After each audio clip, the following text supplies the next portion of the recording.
3, 2, 1. Assalamualaikum warahmatullahi wabarakatuh.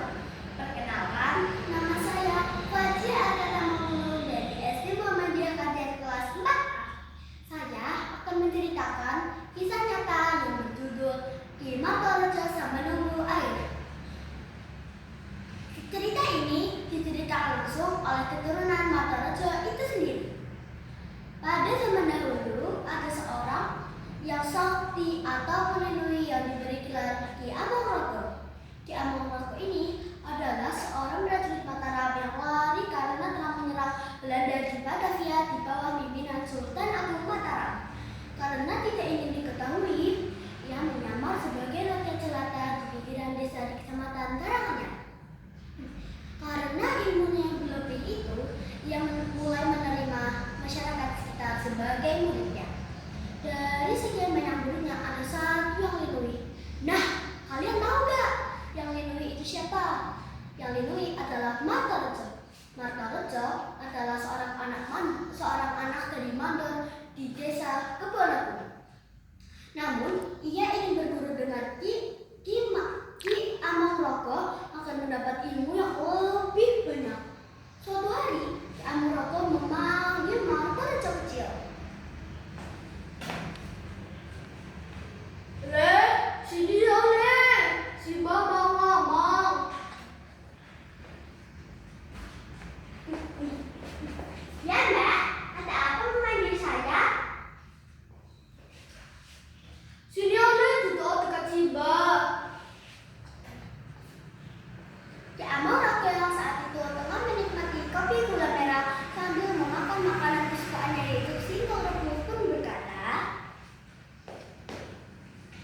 "Begini besok kamu akan jadi orang yang dibutuhkan oleh masyarakat."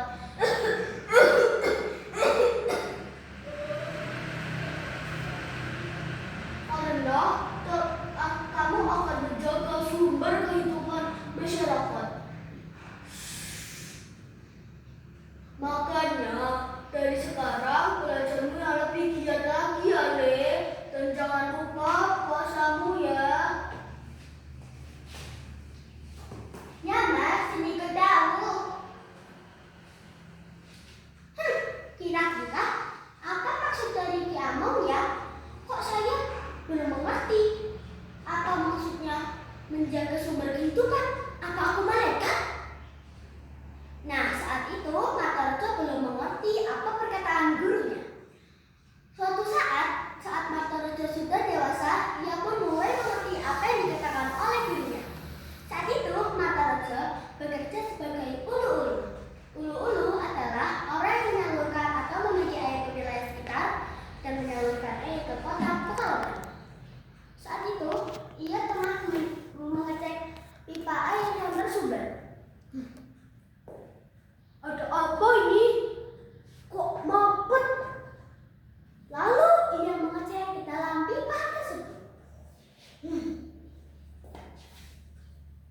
Ternyata ada ular yang sangat besar, warnanya hitam dan saking besarnya sampai air tidak bisa lewat di dalam pipa itu. Karena ilmunya yang berlebih itu dan diajarkan oleh gurunya, ia pun menggunakan mata batinnya untuk berbicara dengan sang ular.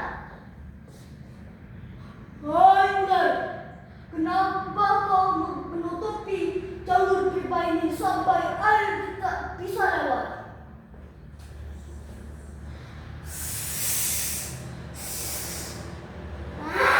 "Kenapa kau sedang menggangguku?"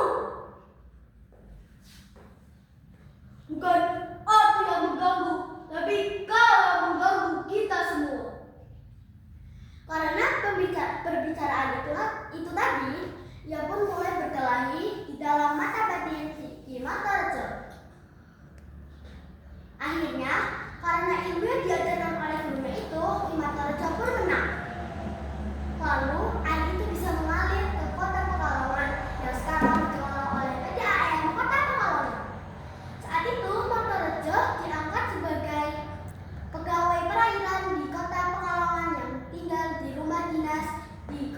Pekalongan bersama dengan istrinya dan 4 orang putri. Namun sayangnya istrinya jatuh sakit dan lalu meninggal. Dan terpaksa Maharaja kembali ke desa Lombok bersama 4 putrinya. Lalu ia menikah dengan orang Lombok memiliki 2 putri. Sampai suatu saat beliau pun wafat dan dimakamkan di samping gurunya Ki Amangkurat di desa Lombok Duku Temiang.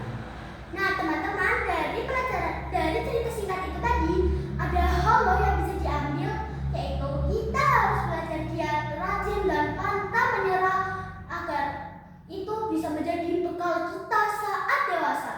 Sekian dari